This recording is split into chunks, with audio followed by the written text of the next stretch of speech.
Apple has just released iPadOS 18, and while this year is mainly about Apple Intelligence, there are some really good new features coming to all compatible iPads that don't rely on Apple's new AI.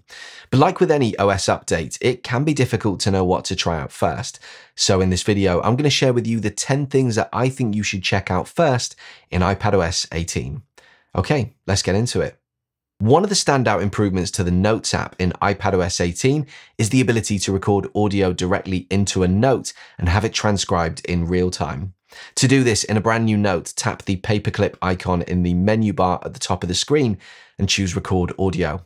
Press the red button to begin recording, and if you want to see live transcription, tap the speech bubble icon to enable or disable it. When you're finished, press the Done button at the bottom right corner of the screen and an audio note will be created. You'll be able to see a summary of the notes in the recording box, and you can use the play button to play the audio file. If you tap into the audio note, you'll be able to see the full written transcription, and you can use the ellipsis in the top right corner of the screen to add the transcript to your note. This is great if you then combine this with Apple Intelligence features, allowing you to create tables, lists, and summaries of those notes, although I am aware that not everyone will have access to the Apple Intelligence features. The good news is that transcription of audio is a feature that you don't need Apple Intelligence for. If you can run iPadOS 18, you should be able to use this feature. Another great aspect is that you can add additional audio files to this note if you want, or you can treat it as a regular note and add any additional content that you like. So if you're using your iPad in meetings or for studying and attending lectures, this is going to be a great tool for you. The calculator was undeniably the star of the show when it came to iPadOS at WWDC earlier this year. The major feature here is Maths Notes, which allows you to use the Apple Pencil and iPad together to evaluate expressions, assign variables, and plot graphs, all on your iPad like some kind of magical mathematics tablet. It is really impressive, although I would be lying if I said that I'm the kind of person who is ever going to get any real use out of this. I just don't use the kind of maths that Apple is working with here. But if you're someone who does, you're going to find the new calculator really useful. Something that I think the rest of us will find really useful is the addition of a calculator app in the first place, but also the fact that when you tap on the different calculator styles buttons at the bottom left of the calculator, you can choose scientific, but you can also enable conversions. When you do this and tap on a unit, you can see that there are lots of different unit categories to choose from, although I suspect currency is going to be the one that most people use frequently. You would then simply treat your calculator like an online currency conversion tool. The great thing about this is that you can combine currency conversions with maths. So for example, if I wanted to work out what 2,500 US dollars converts to in pounds, but minus 20%, I would just put 2,500 in the dollar unit box and then subtract 20%. My calculator will not only work out the calculation, but will also do the conversion for me in one go. By the way, if you prefer to have content like this in a written format, there's a PDF version of this video complete with screenshots, and you can access it along with all other PDFs I've created plus future ones for just $5 a month or by itself as a one-time payment. You can either scan the QR code that you can see on screen or follow the link in the description of this video to learn more. I find that in many households, the iPad is more of a communal device. Unlike our iPhones, where we typically have one each, you often find that people share an iPad. The ability to lock and hide apps is going to be a welcome feature for whoever owns the iPad. On any app, you can now tap and hold for just a second, and you can choose Require Face ID if your iPad has Face ID, or Require Touch ID if your iPad has Touch ID. If your iPad has neither, I would assume that you can lock using a passcode. You'll then be given the option of either requiring Face ID by itself or hiding and requiring Face ID. If you choose to hide the app as well, the app will essentially disappear from your iPad, moving into a dedicated hidden album, which you can find at the bottom right of your app library.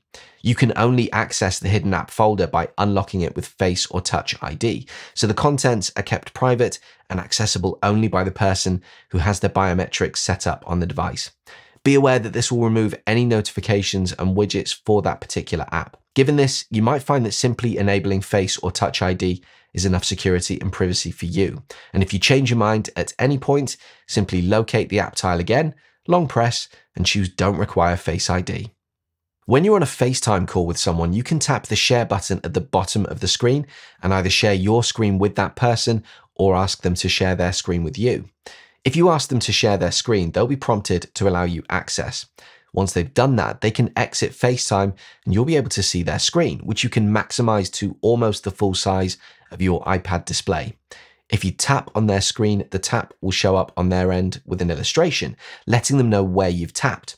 You can also draw things like circles or arrows to help illustrate what you want them to do. Also, you can press the remote control button, which will prompt the person on the other side to allow you additional access to their device. Once they've granted access, you're essentially in control of their iPad, allowing you to navigate around it as if it were your own. Great news if you're the family tech support like I am.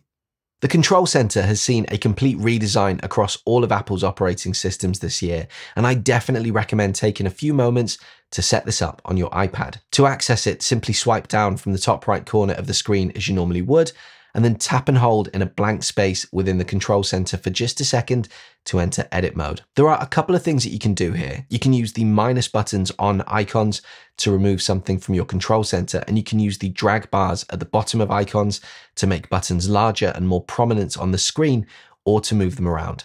You can also tap Add a Control at the bottom of the screen to add a specific control from the list of available options to your Control Center. There are a lot more options to choose from here compared to iPadOS 17, and the great thing is that Apple has opened this feature up to developers as well. So you can expect loads more options to be included from third-party apps in the coming months.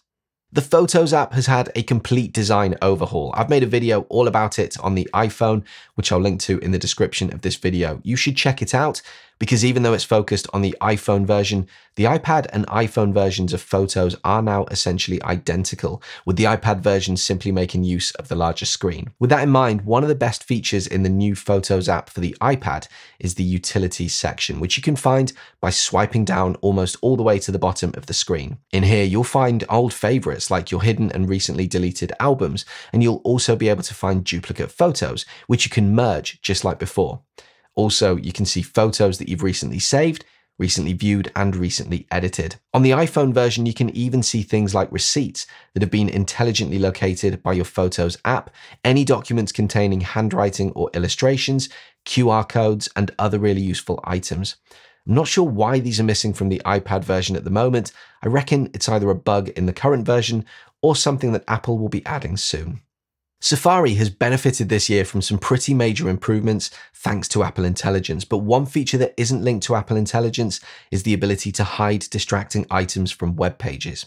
When you're on a website, you can tap the reader icon to the left of the address bar at the top of the screen and choose Hide Distracting Items. You can then simply tap on something like a block of ads or a pop-up that's appeared and choose Hide, and it will be immediately removed from the current page that you're browsing.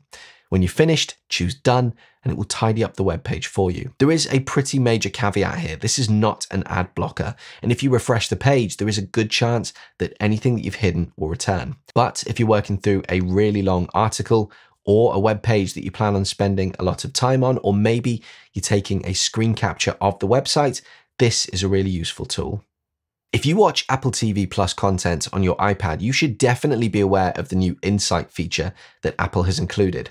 They've borrowed heavily from the X-ray feature that Amazon has been using for a number of years now. This feature essentially allows you to find out information about the content that you're watching while you're watching it. For example, if you're in the middle of a show, you'll notice an Insight button at the bottom left, just underneath the playback progress bar. Tap on this and it will tell you the names of the actors who are currently on screen in that particular scene. You can tap on any of those results to be taken to a dedicated page in TV Plus for that actor, showing you other movies and TV shows that they've appeared in. If there's music playing, that will also show up here, and you'll be able to follow the link through to Apple Music to locate the song. Last year was the first time that the Health app made the transition to the iPad. This year, you have more customization options than ever before regarding what information you want to see when you first open the Health app on your iPad. At the top of the screen, there is a pinned section with an edit button. When you tap on this, you can choose to either remove items from your pinned section or scroll through and add items to it. As you can see on screen now, there is a huge amount of information that you can add here, making the Health app on your iPad a really good source of quick, glanceable information about your health. The iCloud dashboard has undergone a complete redesign, making it much easier to find the information that you want. You can access it on your iPad by tapping on your Apple ID at the top of the Settings app and then selecting iCloud. This is really useful if you use iCloud Plus. At the very top, you can see your current storage situation, and by tapping on it, you can get a more detailed breakdown if you want. In fact, tapping into options for a more detailed breakdown is kind of a common theme across all the options here. You'll also find recommendations for enabling certain features. In the Saved to iCloud section, you can see a breakdown of everything currently saved to your iCloud. You can tap into any of these options to learn more. For example, you can check the details of the last iCloud backup that you made using this device. Further down in the iCloud Plus features section, if you're an iCloud Plus subscriber, you have quick access to all the different features that you might want to use. So there you go, 10 things that I think you should check out first when you download iPadOS 18. What do you think? Any features you're especially excited about, or anything that you wanted to see this year that Apple didn't include?